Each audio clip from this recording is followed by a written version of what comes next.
क्या राघव चड्ढा को भारतीय जनता पार्टी कुछ बड़ी जिम्मेदारी सौंपने वाली है? क्या पंजाब का विधानसभा चुनाव राघव चड्ढा के नाम पर लड़ा जाएगा? क्या अगर बीजेपी पंजाब में जीतती है तो राघव चड्ढा को मुख्यमंत्री बनाया जाएगा?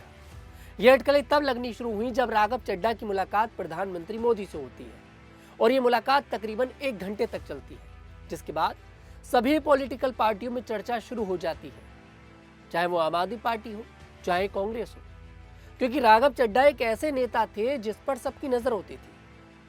आम आदमी पार्टी में तो राघव चड्ढा थे ही, लेकिन आम आदमी पार्टी को जो झटका देकर राघव चड्ढा गए हैं बीजेपी में, और राज्यसभा के अंदर जिस तरह से राघव चड्ढा ने बीजेपी का कद बढ़ाया है, अब उसके लिए इनाम तो बनता है।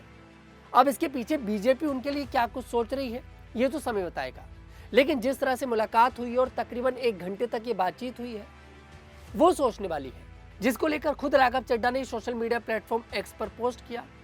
और क्या कुछ उन्होंने कहा है वो मैं आपको बता देता हूं। राघव चड्ढा कह रहे हैं कि यह सुबह मेरे लिए हमेशा यादगार रहेगी। मुझे माननीय प्रधानमंत्री श्री नरेंद्र मोदी जी से मिलने का सौभाग्य प्राप्त हुआ। यह एक विस्तृत और ज्ञानवर्धक वार्तालाप था।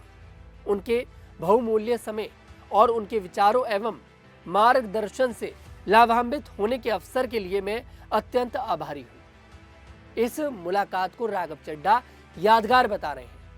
आपको बता दें, राघव चड्ढा के बीजेपी में शामिल होने के बाद उनकी प्रधानमंत्री मोदी से ये पहली मुलाकात हो रही है, पहली मुलाकात। हालांकि इससे पहले राघव चड्ढा प्रधानमंत्री मोदी की तारीफ करते नजर आए समय समय पर। जब प्रधानमंत्री मोदी जी ने नेहरू जी का रिकॉर्ड तोड़ दिया था, प्रधानमंत्री की गद्दी पर बैठने वाला, उस पर राघव चड्ढा ने एक लंबा चौड़ा नोट लिखा था उनके लिए और तारीफ करी थी।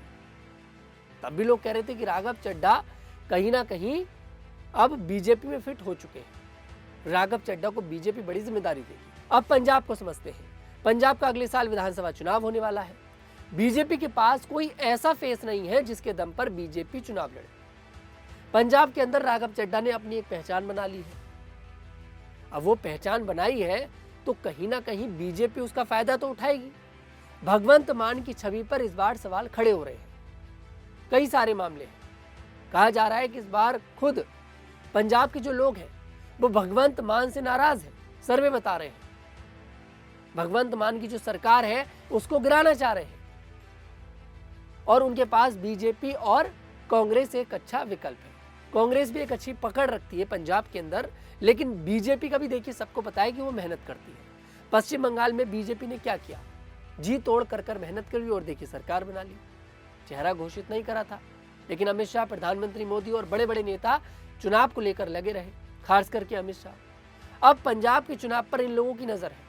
यूपी का है कि यूपी का चुनाव चलिए जीत जाएंगे, योगी आदित्यनाथ हमारे पास चेहरा है, उत्तराखंड में हम लोग जीत जाएंगे, लेकिन पंजाब में आखिरकार हम अपनी सरकार कैसे बनाए, ये सबसे बड़ा सवाल है। उसके लिए विकल्प आया है राघव चड्ढा। राघव चड्ढा को बीजेपी चेहरा घोषित कर सकती है। राघव चड्ढा के नाम पर चुनाव भी लड़ा जा सकता है, और शायद अगर राघव चड्ढा के नाम पर चुनाव लड़ा जाए तो बीजेपी सरकार भी बना सकती है। हमें ये समझना पड़ेगा। बीजेपी का वोट बैंक भी है पंजाब के अंदर, और राघव चड्ढा का वोट बैंक भी। राघव चड्ढा के नाम पर बीजेपी चुनाव लड़ती है तो शायद राघव चड्ढा को मुख्यमंत्री बिल्कुल बनाया जाएगा जब चुनाव उनके नाम पर लड़ा जाएगा। हेमंत बिश्व शर्मा कांग्रेस छोड़कर आए थे, बीजेपी के राज में मुख्यमंत्री हैं।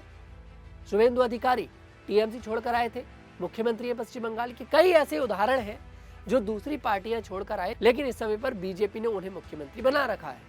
तो ऐसा राघव चड्ढा के साथ भी हो सकता है कि बीजेपी उनके नाम पर चुनाव लड़े, क्योंकि प्रधानमंत्री मोदी से जो मुलाकात हुई है इसे कोई देखिए अनौपचारिक मुलाकात नहीं बताया जा रहा है, कह रहे औपचारिक मुलाकात है, चुनाव की बात हुई है।